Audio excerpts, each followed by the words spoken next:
Sejam bem-vindos a mais um Papo de Engenharia com Renata Gomes. Hoje a gente vai mergulhar no universo do mercado imobiliário.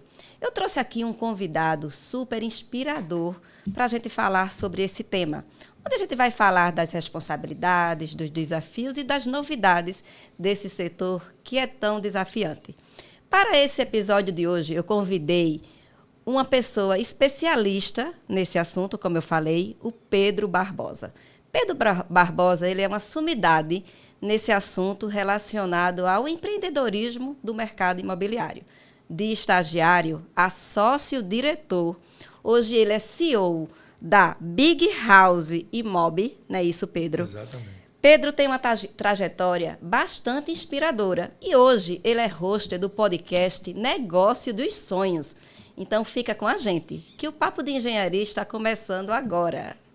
Seja bem-vindo, Pedro, ao Papo de Engenharia. Muito obrigado. Com essa apresentação toda, eu me sinto até lisonjeado. Obrigadão, Renata. Obrigado você que está assistindo. Estamos na câmera do meio, não, estamos aqui. Obrigado a vocês que estão assistindo. Acho que vai ser um papo muito legal, muito leve, até pelos bastidores que a gente já estava aqui conversando. Espero contribuir. E o convite foi muito bacana, estou aberto aqui para a gente conversar e contribuir na vida das pessoas. Ai, Pedro, estou muito feliz de tê-lo aqui comigo. Pedro, ele tem um podcast aqui nos estúdios da Destrave, Os Negócios dos Sonhos, e é um podcast que é um sucesso inspirador, né, Pedro? De ajudar várias pessoas, isso é muito bom. E aí a gente convida vocês para seguir o Pedro. Diz aí, Pedro. Isso. No @opedro.barbosa, Barbosa com 2 As, e o Negócio dos Sonhos, @Negócio dos Sonhos, que sim é o nosso podcast, em que a gente entrevista vários profissionais que cresceram na carreira, que a gente tem o costume de dizer que ninguém começa grande. É verdade. Então, os grandes profissionais de sucesso, igual a Renata, o Jaelson, todo mundo aqui do Estúdio Destravo, tiveram uma trajetória que ralaram muito no início, né? Igual a gente. E a gente conta essas histórias para inspirar as pessoas. Muito bom, Pedro. E para a gente começar o nosso podcast, né, eu escolhi aqui o tema Construção, Negócios dos Sonhos. Não é verdade? É isso aí. Porque a pessoa compra aquele imóvel, que é o sonho daquela pessoa, por isso ele passou por uma construção. Boa. E tua trajetória, Pedro, é muito inspiradora, é muito interessante, né? Você, como eu comecei aqui apresentando, você chegou de estagiário, me tornei um sócio-diretor, recebi o convite lá em São Paulo de tornar um sócio-diretor. E hoje a gente montou a nossa imobiliária, tem 9 meses, a Big House Imob aqui em Maceió. Sim. E antes de ser até estagiário no mercado imobiliário, eu passei por diversas áreas, né? Eu tenho uma formação no direito, mas em um momento o bichinho do comercial, da gestão comercial me picou e eu me encantei por essa área.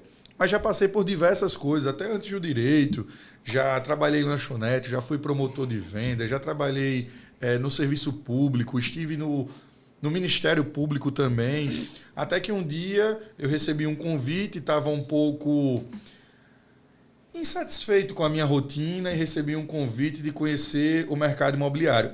No dia não foi bem para conhecer o mercado imobiliário, foi assim, vamos lá, foi o meu primo que disse, vamos conhecer um cara, entrei no mercado novo e eu queria que você fosse lá na igreja, porque ele vai estar lá. Tá, e o que é? Não, é um negócio que você precisa ver, eu já pensei logo, né? Deve ser Herbalife, Mary Kay. Genesse. Esse tipo de coisa, né? E eu disse, cara, não tô querendo vender perfumes. Não, vamos lá. E graças a Deus era o mercado imobiliário, Sim. Onde em 2016 eu tive esse convite, entrei numa construtora gigante, tive grandes dificuldades para iniciar, precisei me adequar, precisei mudar a postura, mudar vestimenta, fala, posicionamento, mas fui batalhando, vencendo, de estagiário, tirei o meu Cresce, me tornei um crecista, recebi uma oportunidade para treinar novos, depois gerente, até o momento que em 2019 eu decidi alçar novos voos e aceitei uma proposta de ir para São Paulo, Sim. janeiro de 2020. Então, 2020, o ano da pandemia, eu chego em janeiro. Sempre falo, chego em janeiro, comprei as passagens da família para ir para o dia 21 de março e no dia 15 de março dá o lockdown total, fecha tudo, Eita, família vai, não vai, eu já estava 3 meses mais ou menos lá, saudade dos meus filhos. Meu filho do meio tinha cerca de 5 meses, mas eles foram, ficou tudo fechado, mas nós vencemos. Foi um ano em que a gente teve um grande resultado, 2020, apesar de todo aquele momento difícil que a humanidade viveu, que nós vivemos. Deus abençoou o nosso trabalho, tivemos um grande resultado. No ano seguinte, acho que 1 ano e 6 meses depois, 1 ano e 8 meses, recebi o convite para me tornar sócio-diretor da construtora. E foi muito bacana até a gente entender que haviam outros voos, que Deus tinha preparado um novo plano, a gente voltar para Maceió em 2023 e em 2024 abrir a Big House. Eita, que coisa boa, Pedro. E sua trajetória, você deve ter tido grandes desafios. Você poderia compartilhar com a gente aqui um desses desafios que você enfrentou e como você superou, Pedro? Olha só, foram vários. Primeiro, esse grande desafio como da pandemia, né? Tinha saído de uma construtora gigante, uma das maiores do mundo, para ir para uma construtora que em atuação regional era 1% da companhia que eu vinha antes, né? A companhia que eu vinha antes estava atuando em mais de 150 cidades. Quando eu fui para essa companhia, ela estava atuando em 3 cidades. Então, foi uma inversão no tamanho da construtora, mas também cresceu na minha atuação profissional. Eu saí de gerente para gestor. Então, a pandemia ela já trouxe ela potencializou todos os desafios que eu já teria. Nordestino, chegando de Alagoas em São Paulo, desconfiança grande, vindo com a metodologia de uma grande companhia que tem muitos processos, que tem atuações totalmente diferentes para implantar em uma construtora pequena, então é uma quebra de paradigmas. Tendo que me provar o tempo todo, né? Porque quando a gente chega em um local novo, você já tem que provar o seu valor, e ainda mais em outra região. Fiz o caminho inverso, né? Normalmente, daqui se contratam profissionais de lá. A gente fez o inverso. E isso foram grandes desafios nisso que a gente foi vencendo. Mas eu vou falar um específico, que eu sempre conto, assim, bem de forma prática. Eu tive um grande desafio no marketing. Enquanto gerente, eu lidava na montagem de equipes, contratação, né, atração, retenção e desenvolvimento de pessoas. Quando eu fui me tornar gestor, eu peguei e assumi 3 pastas do crédito, da venda e do repasse. Mas antes disso, o marketing. Eu ainda não tinha eu tinha vivência com a ponta final do marketing, mas não com o desenvolvimento, não com o pré. E nisso eu cheguei lá, e é bem engraçado essa história. Foi marcada uma reunião, porque a gente ia ter um lançamento de um produto que estava para ser abortado por causa da pandemia, e eu cravei, eu digo, não, vamos fazer online. E aí foi quando eu peguei mesmo o desenvolvimento da imagem, do branding ou do rebranding do produto. Foi marcada uma reunião. Essa reunião foi na sede da construtora. Quem atendia a gente era uma agência de outra cidade, que atendia Globo, uma agência bem renomada. E a reunião foi desastrosa. Minha primeira reunião de marketing foi desastrosa. O pessoal foi para lá e a pauta não estava muito bem definida. A gente tinha um consultor que tinha pedido uma coisa no grupo, mas a pauta da reunião foi outra. E eles saíram da reunião assim... bem desgostosos, para não dizer outra palavra, assim, pé da vida. E a reunião foi muito ruim, e aquilo tudo aconteceu na minha frente, eu ainda novo no cargo, eu disse, caramba, a gente já vai, a reunião acabou no meio do negócio e foi tudo muito abrupto. No outro dia, meu diretor me chamou para conversar. Pedro, o que foi que houve? Porque eu recebi uma ligação, o pessoal que atendia Globo, o pessoal muito grande muito e tal. Preparado. E aí eu sentei, a primeira coisa que eu fiz, né? Eu assumi que a reunião realmente foi ruim, que eu não soube conduzir naquele momento, e eu assumi também internamente que eu não estava preparado, que eu não me preparei o suficiente para aquela reunião. E a sua pergunta foi um momento desafiador e como você superou? Eu fui estudar. Eu caí para dentro do YouTube, fui entender, eu liguei para amigos daqui, porque eu sempre construí pontes e boas relações. Liguei para o meu antigo gestor, falei, como é que você faz isso? Liguei para outros parceiros, fui sentar, fui para o YouTube, busquei literatura, conversei com outros amigos e fui me preparando muito mais. E uma das coisas que eu disse, eu errei Não foi 100% culpa minha, eu sabia disso, mas tem um momento que na hora do problema não adianta querer terceirizar. É verdade. O melhor é você assumir a culpa. É. Se você tem parte nela, você assume, chama a responsabilidade, foi o que eu fiz, fui estudar e me preparei. E dali para frente, nunca mais eu entrei despreparado em nenhuma reunião. Eu comecei a mudar esse jogo e hoje eu me considero que eu já tenho um pouquinho mais de bagagem, de experiência no marketing. Esse seu exemplo foi muito interessante, né? Isso faz o que a gente falou no início. Você vir de um estagiário a se tornar CEO de uma grande imobiliária. Perfeito, né? Isso? Porque ninguém está pronto 100%. Ô, Pedro, é muito fácil dizer agora, eita, o Pedro teve sorte, olha a vida boa Exatamente. do Pedro, agora não sabe o que o Pedro passou para isso. Perfeito. E essa sua humildade de reconhecer, mesmo sem ser total sua responsabilidade, sim, às vezes é o que falta nos profissionais. Né? Então, quando a gente tem aquela certa humildade de reconhecer, apesar de não ter sido 100% a nossa falha, mas a gente puxar para si, isso é um diferencial. E o melhor, como você disse, se preparar, né? Para não passar mais por isso, né, Pedro? Depois a gente lançou o produto foi um sucesso, né? Mas esse aprendizado, essa experiência ficou e me marcou muito. E mudou e me moldou. Porque hoje, por mais que eu não entenda alguma coisa que vai acontecer, e eu quero sempre estar entrando em ambientes que eu não entendo, porque se eu só estou fazendo coisas que eu domino, que é do meu dia a dia, é sinal de que eu estagnei, né? Que eu parei numa zona de conforto. Então eu entro, mas eu nunca mais, desde lá, eu perdi esse tino de, poxa, eu posso me preparar. Porque hoje a gente tem ChatGPT, Google, YouTube. Não existe nenhum motivo para você entrar despreparado em qualquer canto. Os podcasts hoje, que chegou para cada vez mais esclarecer. E fica a dica aí, né? Se você está entrando em algo que é novo, eu vou para uma reunião que eu nunca fui. Vai no Google, vai no YouTube, pergunta ao ChatGPT sobre aquilo, se prepara um pouquinho, ao menos um pouco, que você vai entrar. Não vai entrar mais do zero nesse jogo, né? Muito bom, Pedro. Pedro, existe uma associação, né, entre engenheiros, entre mercado imobiliário, né, construtora. Sim. E hoje, cada vez mais, a engenharia está além do canteiro de obras. Porque o que é acostumado? Aquele engenheiro que está ali no canteiro de obras construindo aquele imóvel, né? Aquele empreendimento. Só de bota, só de capacete, né? Então, é aquele engenheiro ou então aquele engenheiro projetista.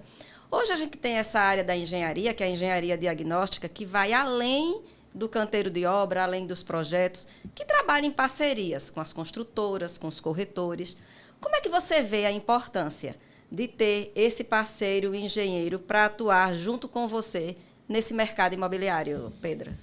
Veja, todo dia a gente vai aprendendo um pouquinho, né? Aí, conversando um pouco mais nos bastidores contigo, a gente vai entendendo mais sobre a engenharia diagnóstica, sobre a importância dela e como ela garante fundamentos que às vezes são invisíveis, né, para a gente.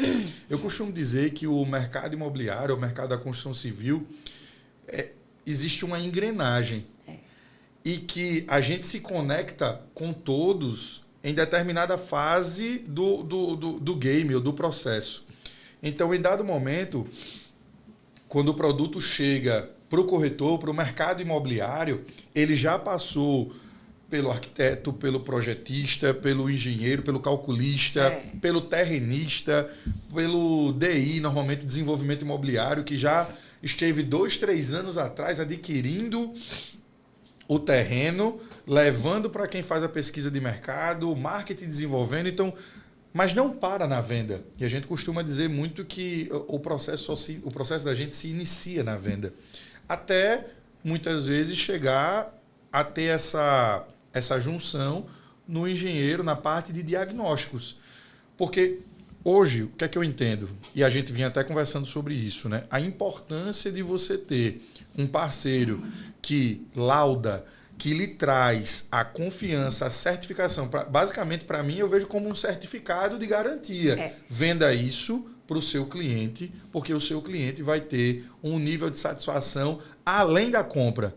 O cliente fica satisfeito quando compra e faz um bom negócio, mas a compra de um imóvel ela vai além de um negócio. Então, existe todo um planejamento para que se compre um imóvel e ele passe um tempo durante a família, a experiência é muito maior. Ela inicia na compra e passa depois. E eu vejo uma importância muito grande de andar de mãos dadas para que hajam negócios saudáveis. Eu acho que a junção do corretor do mercado imobiliário com o engenheiro, que vai olhar se tem patologia ou não, vai certificar a compra, vai certificar a garantia do imóvel, eu acho que é uma parceria que traz um processo saudável à venda de um imóvel. É muito boa essa sua colocação, mas é para isso mesmo, né? Até você, como corretor, se você está está vendendo um imóvel para aquele cliente, né? Que é como você falou aí, é o sonho do cliente. Às vezes ele economizou quanto da vida dele para poder comprar aquele imóvel. E aí ele tem a garantia de que está comprando um imóvel seguro.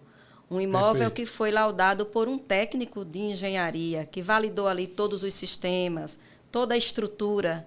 Não é? Eu acho que só valida o seu trabalho e vai dar mais segurança àquele cliente que está comprando um imóvel. Traz uma segurança ao negócio, né? Sem falar, Pedro, do pós-obra, né? Eu acho que quando você entrega, quando você faz uma venda de um imóvel, aquele cliente que comprou aquele empreendimento, aquele apartamento, aquela sala, enfim, aquele imóvel, ele se preocupa com o pós-obra. O que é que ele vai poder se deparar com aquilo ali? Quais são as manutenções que ele precisa fazer? Quais são os cuidados, né? Simples cuidado de uso que ele precisa ter para poder garantir mais a segurança. Perfeito. E pegando esse gancho, Renata, veja, quando a gente tem, e aí eu vou falar do imóvel na planta, por exemplo, você comprou um imóvel na planta, está ali, o cliente passa 2 ou 3 anos esperando, passando na frente, vendo laje por laje, ou tijolo a tijolo. Quando ele vem receber o imóvel, que é uma coisa muito importante, ele está tão deslumbrado com aquilo que ele não olha detalhes. E detalhes, às vezes, simples e detalhes complexos. Muitas vezes ele não olha se a janela está com o fechamento correto, se a vedação está legal, se o ralo está escoando ou não. Ou outro tipo de coisa sobre sistema elétrico, sistema hidráulico, sobre a parte do telhado, platibanda, que são coisas que nem o corretor, nem o cliente são técnicos capacitados para aquilo. A gente, enquanto corretor de imóveis, a gente costuma dizer que nós estamos numa profissão que a gente tem que, de fato, saber de tudo, seja de economia, porque a gente senta com o cliente e muitas vezes a compra dele está pautada no investimento. É o custo de capital, seja de região geográfica, porque o cliente quer entender, enfim, também da parte de engenharia. Mas a gente sabe já de algumas coisas quando a gente entra para fazer uma vistoria de entrega de um imóvel, mas nunca no nível de qualidade e certificação que um técnico da área, como engenheiro, pode fazer. Então, é muito importante. Ô Pedro, outra coisa importante que eu acho é essa parte do prazo de entrega de um imóvel, né? Você, quando um cliente compra um imóvel novo, que você falou aí, passa pela frente da obra aquela ansiedade de receber. E é difícil, né? Construtoras e construtores cumprir com esse prazo de entrega. Sempre tem aquele retardozinho, né? Por conta dos acabamentos. Existe. Né? Acontece por conta de acabamento. E quanto mais detalhada é aquele imóvel, mais é passivo de acontecer algum atraso, né? Você vê isso como um impeditivo da satisfação do cliente com a construtora, quando atrasa essa entrega? Sem dúvida. O atraso, eu vou trazer até para uma coisa simples, né? Quando a gente pede comida em casa e ela atrasa muito, ela já deixa a gente insatisfeito. Nós estamos falando de uma resposta imediata, né? Que é a fome. Mas quando a gente está falando de sonhos, a pessoa se planeja, ela está ali, são 36 meses, então são 36 meses de espera, são 36 meses de programação, são 36 meses de expectativa. Quando existe esse atraso, ele causa não só, muitas vezes, uma frustração, ele causa algo, às vezes, até maior, porque a gente fala de planejamento de vida, né? Então, isso dificulta muito. O que a gente faz, nós buscamos nos proteger com isso da seguinte maneira, trabalhando com empresas, com construtoras que têm por histórico um bom histórico, na realidade, de entregas até antecipadas. Que normalmente a gente estava hoje numa construtora, num parceiro de 35 anos de mercado alagoano, e eles não têm histórico de atrasar uma obra sequer. Enquanto a gente sabe que tem outros parceiros concorrentes que têm históricos de volta e meia usar o tempo legal dos 6 meses e, infelizmente, às vezes até extrapolar. A gente sabe que ninguém sai de casa para errar. Ninguém monta e constitui uma empresa prometendo entregar uma coisa e não entregar. Isso, existem muitos problemas. O ciclo de obra é muito longo, né? Então, em 36 meses podem acontecer muitas coisas, fatores naturais, oscilação da economia. Então, o construtor ele não gosta de atrasar, mas quando atrasa, sim, respondendo sua pergunta, causa um transtorno grande. Causa um transtorno. Essa parte de entrega de obra ela é muito interessante mesmo. E porque a pessoa gera aquela expectativa. Às vezes, vendeu o seu imóvel para adquirir o novo. E cabe a quem está construindo um imóvel fazer o cronograma direito de obra e até se respaldar um pouco, não é, Pedro? Porque eu acho assim, já aconteceu situações, né, de construtores atrasar. E é muito desgastante mesmo. É doloroso, você chega a ser doloroso. Chega. Porque quando você está sentando, e principalmente a gente que lida direto com o cliente, a gente ali na ponta, que fecha a venda, a gente vê muito mais próximo qual é a programação do cliente. Tem cliente que marca a entrega do imóvel que está hoje para a data exata que está no contrato de entrega. E quando aquilo não acontece, você colapsa a vida do cliente. Verdade. A gente vê esse tipo de coisa acontecer. E você disse uma coisa interessante, né? O ciclo, ele é previsível. Né? A engenharia ela mexe com a ciência exata. Né? Então, por que não prever um ciclo de construção e majorar o prazo de entrega? Não é verdade? Em 20%, 30% desse ciclo. Então, se eu vou construir em 24 meses, eu marco a minha entrega para 36, né? Ou se eu for construir em 30, eu marco para 36, para ter esse período, porque o ciclo é muito grande, o tempo é muito grande. São 36, são 3 anos de obra, né? Isso pode ser surpreender positivamente, né? Isso. É melhor você dar um prazo maior e surpreender entregando antes do que o contrário. Perfeito. Não é isso? Ô Pedro, sobre a sustentabilidade, né? A cada vez mais as construções estão aderindo à sustentabilidade. Você vê essa parte como um grande diferencial aí dentro do mercado imobiliário? Quais são as vantagens que você vê de um imóvel mais sustentável? Hoje, não só a parte bonita do negócio, né, que se fala do impacto ambiental, é muito importante, mas também a gente pensar no imóvel, pensar no empreendimento a longo prazo. Qual é o impacto que ele vai ter na região? Qual é o impacto ambiental que ele vai ter? A gente estava até discutindo hoje sobre a questão do plano diretor, né, que está sendo discutido amplamente, está sendo mexido no coeficiente, baixa, diminui a quantidade de prédios, de andares. Isso vai impactar direto na construção civil. Mas quando a gente olha isso tudo com uma visão mais ampla, uma visão mais macro, a gente percebe que se a gente não olhar hoje para o impacto que a construção civil vai trazer daqui a 10, 15, 20, 30, 50 anos, pode ser que a gente não tenha algo mais saudável lá na frente para poder, não é nem só trabalhar, para poder viver. Então, você vê, a gente tem uma das molas propulsoras do crédito imobiliário, é a Caixa Econômica. Então, a Caixa Econômica, que é quem fomenta crédito de forma robusta, né, para a construção civil, ela já vem fortemente batendo em selo azul para as construtoras. Então, são construtoras que se preocupam com a utilização da água desde o início, com o reuso, com a obra ser autossustentável quanto à sua... quanto à energia, isso. A questão de só está me vindo detritos, mas não é o descarte de entulhos.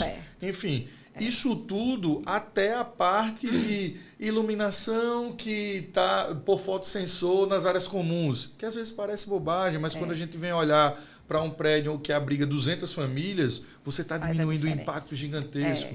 Então, isso é necessário. Quem não está olhando para isso hoje está totalmente fora do que o mundo pede. E, com certeza, o mercado também. São pequenas ações que faz grande diferença. Perfeito. Não é isso, Pedro? Ô, Pedro, e como é que você vê a tecnologia? O que é que tem de avanços tecnológicos no mercado imobiliário? Veja, do ponto de vista da venda, a gente foi, do atendimento ao cliente e tudo mais, a gente foi muito beneficiado com ações que foram tomadas de forma antecipada. Como assim? Antes de vir a pandemia, a gente já vinha começando a ter plantas virtuais, a decorados 3D, a gente já vinha com os arquitetos trazendo toda essa visão virtual, tour virtual, passeio virtual, até o atendimento online. E a pandemia ela acelerou isso de uma forma gigantesca. Quem já estava pronto ou preparado para isso surfou ainda mais essa onda. E quando a gente vem para os imóveis, hoje a gente vem até como coisas que eu citei. Os imóveis hoje eles já são smart, né? Já são inteligentes. Então a tecnologia tem um conceito muito bacana que o Ale, o Frank, o senhor Davi Tacon trouxe, que é pensar o empreendimento, pensar o prédio como se pensa um celular. Qual que foi a ideia dele? Cara, o prédio, hoje existe o prédio analógico, existe o prédio digital. Ele entrava, tive até uma reunião que eu participei, que ele estava, ele falando, eu entrava nos prédios e via os prédios muito analógicos, como celulares antigos, um prédio com um porteiro, um zelador, um elevador e pronto. Ele, cara, isso não pode ser. Então, ele criou essa ideia de aplicativos. Então, ele vem, tem até a empresa dele, ele vem e pluga, como se fosse um aplicativo, ele pluga uma lavanderia, ele pluga um smart, ele deixa o prédio inteligente. Então, são tecnologias que vêm para fazer o negócio avançar muito mais. E isso é muito bem-vindo, tem que ter mesmo. A construção civil, eu vou para a construção civil. A construção civil, ela existe desde que o mundo é mundo, né? Desde que, sei lá, nas pirâmides ou antes das pirâmides, né? A gente já tem... Se não for pensada essa forma de se colocar a tecnologia dentro desse mundo, a gente vai ficar para trás. E quem ficou para trás foram os dinossauros, a gente não, né? A tecnologia chegou para ficar, para agregar na nossa vida. E como você falou aí, né? Aqueles empreendimentos analógicos, tá fora de moda mesmo, viu, Pedro? Eu digo isso, porque quando a gente vai para um empreendimento que tem porteiro, chega a gente estranha, né? A gente é acostumado com aquelas portarias remotas. É uma coisa muito mais prático. Perfeito. Hoje a gente tem no nosso carro, né, aquele próprio sensor que abre o portão. A gente tem a nossa face que abre a passagem de pedestre. Assim, e quando a gente vai num empreendimento onde a gente vê aquele porteiro com controle remoto, aquilo ali não existe. A gente chega... Está cada vez mais não, escasso. Totalmente. Aí a gente traz, por exemplo, a construtora que pensa o paisagismo de uma forma inteligente com o reuso da água, que traz todo um nível de tecnologia. A dry fit, a gente tem hoje dentro a tecnologia que se usa para fazer as divisórias, não é simplesmente das paredes internas do empreendimento, o cano que não é mais cano, que já é, né, esqueci o nome agora aqui, mas que já é como fosse uma mangueira, né? São coisas que vão avançando. São tecnologias que são usadas no material das tubulações, que diminui os ruídos da água passando. Exatamente, aí você tem um conforto térmico muito maior, um conforto acústico muito maior. Iluminação. Quando a gente vai ver os livings de áreas de convivência muito mais integrados, se conversando, usando tecnologia. Você roda agora o empreendimento e o convidado, quando você manda uma foto dele, ele faz um reconhecimento facial e você detecta, você diz, ele vai ter acesso à piscina. Então ele já chega, ele tem acesso à piscina, quando ele vai embora já porque ele foi escaneado. Então assim, veio para ficar fantástico. E é fantástico. É tudo muito bom e tudo muito bem-vindo, né? Ô, Pedro, você lida com vários tipos de clientes, né? Vamos falar um pouquinho dos clientes. Como é que lidar com os clientes de hoje em dia? O que é que a gente percebe? Que estão cada vez hoje os clientes mais exigentes. Hoje, cada vez mais, os clientes sabem de tudo, né? Sabem de todas as áreas. Os clientes são engenheiros, são arquitetos, são corretores, sabem do mercado imobiliário. Como é lidar, Pedro? E conta aqui alguma história inusitada que você viveu com clientes. Olha só, acho que você tocou num ponto muito importante. Até eu disse antes, né? Eu estou numa profissão, o corretor de imóveis é um corretor, ele tem que saber de tudo, né? Ele não tem que ser só poliglota, né? Ele tem que ser, acho que mais que eclético, ele tem que ter uma noção. Muitas vezes o cliente ele chega... Tem que ser psicólogo. Tem que ser psicólogo, porque muitas vezes você senta com o casal e o casal está discutindo por uma coisa. Mas, sobretudo, você tem que saber lidar com pessoas, né? Tem que saber muito bem entender necessidades, tem que estar focado. A gente fala muito assim, foco do cliente e não foco no cliente. Tá. Parece até uma bobagem, mas quando a gente está focando no cliente, eu quero saber da vida dele, eu quero saber só dele. Mas o que precisa entender é qual é o foco do cliente. Eu tenho um foco nele, saber suas necessidades, qual é o estilo de vida dele. Eu preciso fazer um rapport para saber como é que ele se posiciona ou não, como eu vou conversar, se ele fala mais rápido, se ele fala mais devagar, mas, sobretudo, entender qual é o foco dele, o que é que move ele. Então, a gente tem hoje clientes que chegam sabendo muito mais do produto, às vezes até do que o próprio corretor. Porque ele já pesquisou tanto, ele já conversou, ele já foi na construtora, ele já conversou com outros corretores, ele já entendeu tanto do negócio que quando ele senta com você, talvez o seu papel até escutar, se entendi, e aí e tal. Mas ele quer, muitas vezes, a segurança do olhar do profissional. Então, tem histórias inusitadas de você sentar e o cliente querer dizer para você que essa posição aqui é a melhor, que essa daqui não é, que eu vou comprar por isso, mas tem que ser dessa forma. Muitas vezes o cliente ele quer, também tem cliente que quer tirar do jogo. Eu já vi assim, mas o cara quer ir comprar direto com a construtora, e a gente fala, se o cara está querendo sair da sua mesa é porque você ainda não provou o seu valor para ele. Né? A gente senta, começa a entender, mas eu gosto muito de aprender. Com todas as pessoas que eu sento para conversar, que eu sento para entender, eu gosto de aprender a história de vida, por que ele está chegando até ali, qual é o momento de decisão dele, por que ele está tomando essa decisão de mudar de imóvel. Está querendo ir para um maior, é por espaço, está reduzindo, qual é a motivação real que está levando ele para ali. E a gente sempre sai construindo boas relações, criam-se não só laços profissionais, mas a gente cria uma relação de amizade e segue. É muito bom lidar com pessoas. Qual foi um cliente mais complicado que você atendeu? Rapaz, são tantos. Você falou aí, eu fiquei tentando puxar pela memória aqui. Um cliente complicado. Deixa eu ver aqui um ponto. A gente tem cliente, eu vou trazer um ponto aqui lá de São Paulo. Teve uma cliente que a gente sentou, ela era corretora, e ela foi até uma cliente da minha esposa, da Elaine, eu acompanhei ali no processo.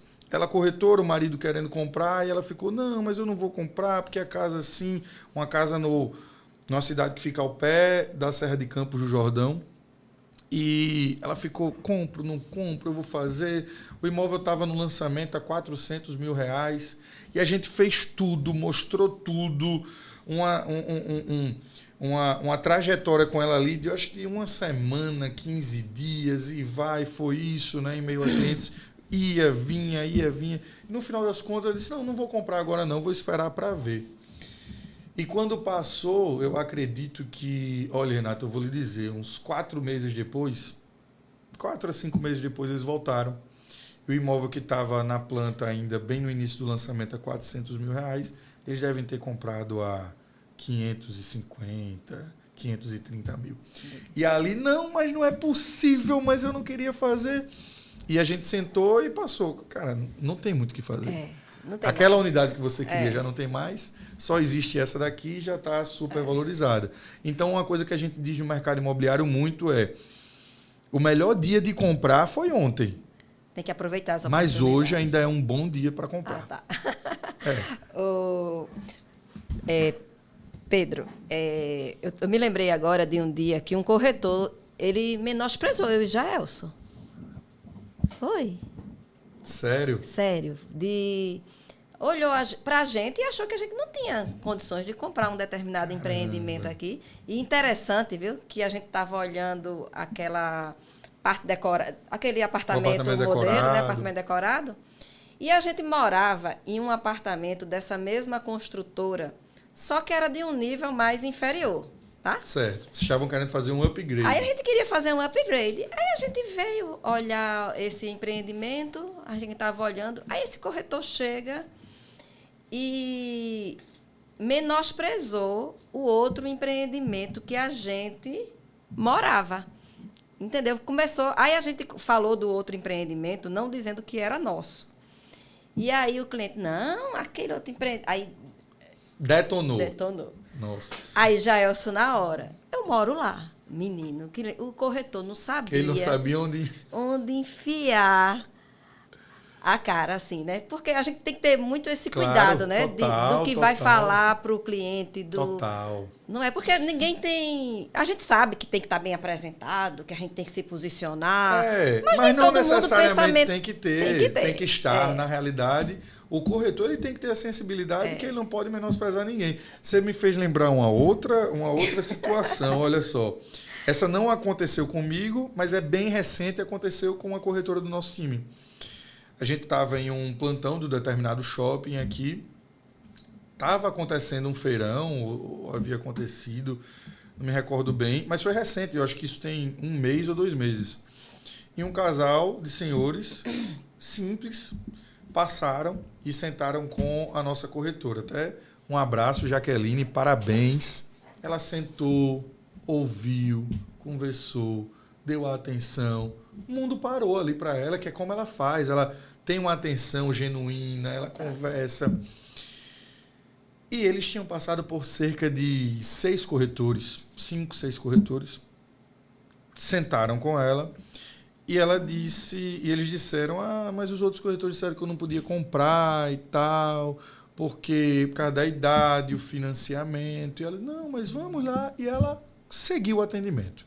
Para resumir a história, eles compraram um apartamento à vista, pediram o boleto. E um dia desse chegou lá na minha sala, o boleto lá, acho que foi 315 mil, 320 mil. Oxi, o boleto, normalmente a entrada, 50 mil, 60, 30. Os 315 o meu cliente comprou à vista. Quando ela contou, mandou para ele. No mesmo dia eles pagaram, fizeram a vistoria, acho que já devem estar no imóvel. E esse cliente, como tantos outros, como vocês, né? Como a gente, como a mim mesmo, quando entro, muitas vezes passo por isso, eles dois, o casal, passaram na mão ou na mesa de vários outros corretores que subestimaram, que simplesmente não pararam para ouvir, para fazer as perguntas certas, saber qual era o foco do cliente. O foco deles já era vender financiamento, só que o cliente queria comprar à vista. Então, diga aí. Boa, né, Pedro? Isso é uma lição. Eles não demoraram, eu acho que 1 semana. Então, imagina, a corretora estava ali e fez uma venda, recebeu alguns milhares de reais Só porque... que poderia ter sido colhido por outra pessoa. Isso é muito interessante, viu? Demais. Pedro... Nunca subestime a pessoa que está sentando na sua frente, rapaz. Ninguém imagina. Às vezes o que menos apresenta é o que vai dar mais resultado. Perfeito. Né? Do que As aparências enganam, né? Aquela capa toda, né? É verdade. Pedro, quem está querendo entrar no mercado de trabalho, quem está querendo atuar nessa área do mercado imobiliário, quais são as tendências de imóveis que você vê que está mais atuante no mercado? Muito bom. Primeiro, se você quer entrar no mercado de trabalho, eu lhe digo seguramente, analise a área do mercado imobiliário, analise a profissão de corretor de imóveis, porque é uma profissão extremamente próspera e crescente, está em plena expansão e franca expansão. E se você já é do mercado imobiliário ou já olha aí por esse lado, eu lhe digo, o que a gente tem hoje, uma tendência muito grande, o mercado econômico, o mercado do Minha Casa Minha Vida, uma faixa ali de produto de 200 até 350 mil, ou eu vou colocar até 400, 500 mil, entrando ali na primeira faixa do SBPE, ele é um mercado que ele muito dificilmente ele desaquece, muito dificilmente ele para. A gente olha muito hoje o terror que o mercado faz quanto à taxa de juros, a Selic, a mudança do financiamento, mas existe um fenômeno que acontece. Toda vez que existe esse tipo de arroxo, ou quando existiu a pandemia também, crescem as vendas no mercado econômico. Isso é uma relação até um pouco inversa, né? Muitas profissões e muitos setores sofreram, como é que eu posso dizer, diminuíram até durante a pandemia, mas o mercado econômico cresceu muito. Por quê? Porque quando existe esse tipo de oscilação, as pessoas tendem a querer fazer investimentos seguros. Então, primeiro, uma tendência que não é só uma tendência, ela é muito linear, ela é muito constante, é o mercado econômico. Ponto 1. Quando você vem falar por Maceió, a gente também tem uma tendência hoje grande no mercado de compactos, dos estúdios, dos quartos e salas. A gente estava hoje numa construtora que disse, dos terrenos que tem para lançar na Mário de Guzmão, a gente vai ter aí cerca de mais 3 mil moradias, é isso? Não, 7 mil. Perdão. De 7 terrenos que tem a serem lançados empreendimentos só na Mário de Guzmão, serão 3 mil unidades que vão vir aí nos próximos anos. Apartamentos de 50 metros quadrados. Não, de 40, muito menos. 30 23, metros, 22, 30 metros. Estourando já 50 metros quadrados, já ficou grande para essa região que a gente está falando. Região para investidor, região para quem vai comprar e colocar no Airbnb, para fazer rentabilidade, que em São Paulo já é uma coisa gigantesca, né? São Paulo a gente fala do retrofit, né? Eles já não compram mais prédios no centro para derrubar, compram para readequar como pequenas unidades. De São Paulo a gente fala de 14 metros quadrados. 11, 12, 18, verdade. Coisas surreais, né? Então existe essa grande tendência, e o segundo ponto que eu trago, essa tendência para o mercado de compactos, e também uma outra tendência é uma tendência para o mercado de habitação aqui, trazendo para Maceió, no litoral norte, vindo ali capitaneado pela pujança da Cruz das Almas, Jacarecica e seguindo. Também uma tendência boa. Então, olha aí para essas três vertentes, para esses 3 nichos, se posicione e venha para o mercado imobiliário. Quais são as habilidades mínimas que você acha que é essencial para um profissional se habilitar como um corretor de imóveis? Primeiro, saber se comunicar. Acho que tem que saber se comunicar bem. Tem que gostar de gente. Então, atender genuinamente uma pessoa, ter uma boa comunicação e gostar de gente. Isso aqui já é muito importante. E tem que ser muito resiliente. Tem que ser resiliente porque o mercado imobiliário ele não entrega nada de graça. A gente costuma falar que o mercado imobiliário ele lhe devolve tudo na mesma medida e intensidade que você entregar para ele. Então, se você trabalha pouco, você tem pouco resultado.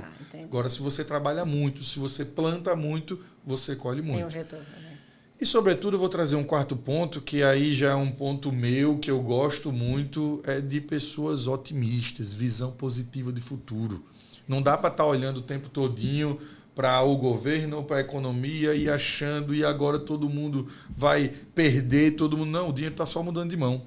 O dinheiro está só mudando de mão. Quando você está pensando que está acabando tudo, entenda uma coisa, amigo. O dinheiro está mudando de mão. Não vai ter menos dinheiro ou mais dinheiro.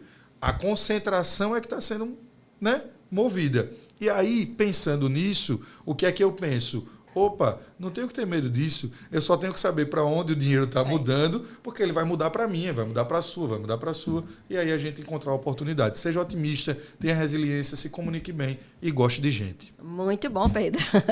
Pedro, qual é o futuro do mercado da construção civil aqui para Alagoas, a nível de Brasil também? Eu vejo que a gente tem uma tendência capitaneada por São Paulo, até do que eu trouxe aqui, para mercados do compacto, a gente trazer imóveis mais adequados a esse novo modelo de família, a esse novo modelo de flutuação, na realidade, em que as pessoas estão saindo para um lado, não estão querendo criar tantas raízes sempre no mesmo local, e a verticalização. Essa verticalização ela vem tomando conta de tudo, né? Então, eu olho para um mercado ainda com muito otimismo. Existe um déficit habitacional muito grande, existe um desejo muito grande pelo upgrade, o que vocês fizeram, se estavam em um, querendo ir para o outro, chegar no imóvel da vida. Então, assim, o mercado ele tem uma tendência para investimentos em compactos e pela verticalização.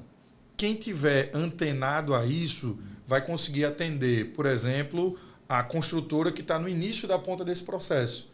vai entender quais são os terrenos, quais são as regiões que têm oportunidades para isso, para apresentar aos construtores. Quem tiver pronto também e se especializar em uma área, vai atender os clientes que estão querendo chegar naquela determinada região e atender aquela determinada demanda. E você tem que saber se posicionar, porque o mercado imobiliário ele não vai parar. Não vai parar de nascer gente, não vai parar de casar gente e não vai parar de ter gente querendo morar e comprar imóvel novo. E não vai parar de ter gente querendo melhorar, né? Perfeito. Querendo se mudar. Perfeito. É bom, né, se mudar, Pedro? Pedro se muda muito? Mudo. Achei que ele parou de tomar água. Mudo. Eu ia dar um gole, mas você perguntou rápido. Mudo. Na realidade, acho que mudar é bom. Mudei para São Paulo em 2020, retornamos ali finalzinho de 2022, 2023. Já a gente muda de novo. É bom mudar. Vai voltar para São Paulo, Pedro? Quem sabe? Então, eu estive conversando com o Jaelson sobre isso. Tem um projeto ainda em 2025 para a gente novamente, para a gente se posicionar lá, novamente. Vamos estar um pezinho.